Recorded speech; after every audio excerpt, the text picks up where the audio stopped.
How's it going, everybody? It's Michael from the LoftusParty.com, America's second favorite website. I hope you're doing better than fine. This is one of those stories, when you see it, you're like, that didn't just happen. And then you're like, oh, it did.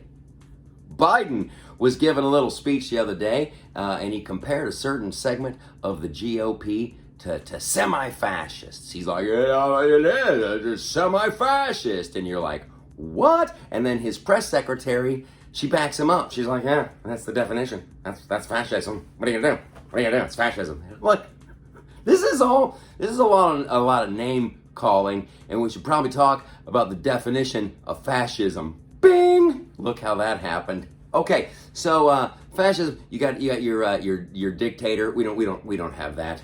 And then you've got complete power. Don't have that.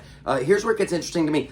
Forcibly suppressing opposition and criticism. Now that's where I think the comparison should be. Okay, so forcibly suppressing opposition and criticism.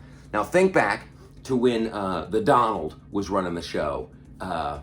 What were you forced to do? Did you get in trouble for criticizing him? Was there a lot of suppression where people, yeah, I don't remember any, really. Now, let's compare and contrast old Joe. Now, I know there was a lot of forcing of things, right? But it's for the greater good. It's always for the greater good. But I remember, like, if you don't do this, you can't go to work.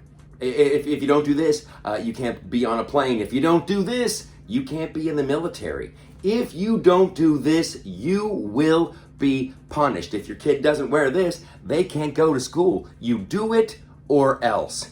If you say the wrong thing at a school board meeting, maybe we'll send the FBI around, because you guys, you're no good, Nicks. You've been saying a lot of bad things. And speaking of the FBI, you know what? I might just have them go over to the Donald's house and look for some, sensitive documents.